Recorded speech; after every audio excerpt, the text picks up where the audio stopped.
వైసీపీని వీడి టీడీపీ కండువా కప్పుకోవాల్సిన అవసరం ఏమొచ్చిందంటారు? జనరల్గా లీడర్ అనేవాడు ఒక నిర్ణయం తీసుకునేటప్పుడు డిస్కషన్ చేసి డిసిషన్ తీసుకుంటాడు, అంటే సన్నిహితులతో, అందరితో కాకపోవచ్చు. జగన్మోహన్ రెడ్డి గారి దగ్గర ఎట్లయిందంటే శోభమ్మ బతికి ఉంటే మీరు పార్టీ మారేవారా? అంటే మేమంతా డెడికేటెడ్ లీడర్స్. అధికారంలోకి వస్తే అటు పార్టీకి ఉపయోగం ఉంటుంది, మనము ప్రాంతాన్ని అభివృద్ధి చేసుకునే దానికి అవకాశం ఉంటుంది అనేటువంటి ఆలోచనతో మీరు జైలుకి వెళ్ళారా? అప్పట్లో నన్ను భూమానారెడ్డిని ఇన్వాల్వ్ చేయడం జరిగింది మర్డర్ కేసులో. ఒక 10 days ఉన్నాం, తర్వాత బెయిల్ వచ్చింది. ఎవరు సార్ ప్రత్యర్థులు? నేనేంది జైలుకి రావడం ఏంది, జైల్లో ఉండడం ఏంది, ఏంది అంటే అప్పుడు అంటే ఆ ఎమోషన్స్లో దాంట్లో పెద్ద అనిపించేది. అంటే మాకు తప్పని పరిస్థితి ఉండేది. అప్పట్లో ఎప్పుడైనా మా భూమా నాయుడు వాళ్ళ ఫాదర్ భూమా పాలరెడ్డి వాళ్ళు జైల్లో ఉంటుండే ఫాల్స్ ఇంప్లికేషన్లో మేము పోతుంటే వాళ్ళతో మాట్లాడుతుంటే. బ్యాంకాక్ అవన్నీ చూసారా? బ్యాంకాక్ చూసాను.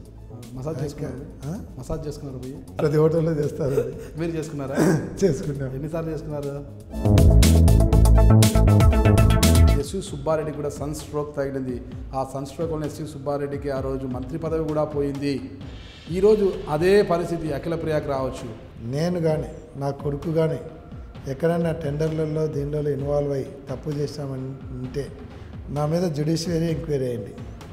జ్యుడిషియరీ ఎంక్వైరీ నా మీదనే కాదు, మంత్రివర్గం మీద మొత్తం అయింది.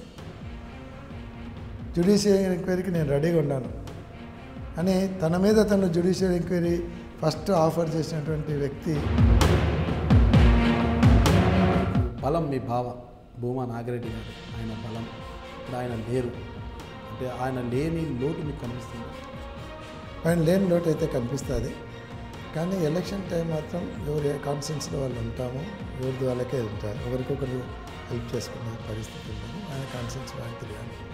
కానీ అదైతే ఒక మోరల్ సపోర్ట్ అనేది పోయిందనేది ఉంటుంది. కానీ ఒకటి పోయిందని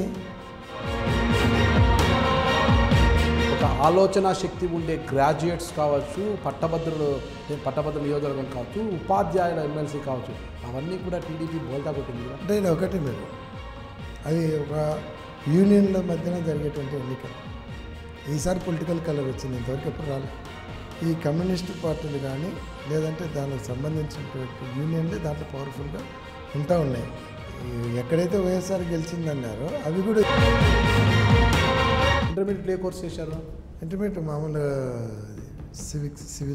సివిక్స్ మామూలుగా జనరల్. అప్పుడు ఎంపీటీసీలు ఎంపీసీలు ఇవన్నీ లేవు, జనరల్గా ఉండేది ఇంటర్మీడియట్. డిగ్రీ సిఈసి, అప్పుడు ఇంటర్లో సిఈసి లేదు, ఇప్పటికి ఇంటర్మీడియట్ అని వెళ్ళాను. మేము డిగ్రీకి వచ్చాక సిఈసి, బీకామ్. సిఈసి ఉండేది.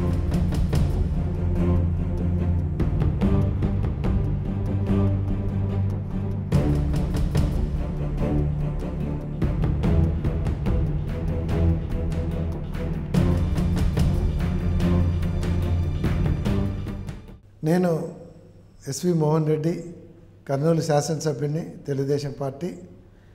ఐ డ్రీమ్ న్యూస్ ఛానల్ ద్వారా ఈరోజు నన్ను ఇంటర్వ్యూ చేయడం జరిగింది నాగరాజు గారు. చాలా విషయాలు నేను ఐ డ్రీమ్ న్యూస్ ద్వారా మీతో షేర్ చేసుకునే అవకాశం కల్పించారు. త్వరలోనే ఇది మీ ముందరికి రాబోతుంది.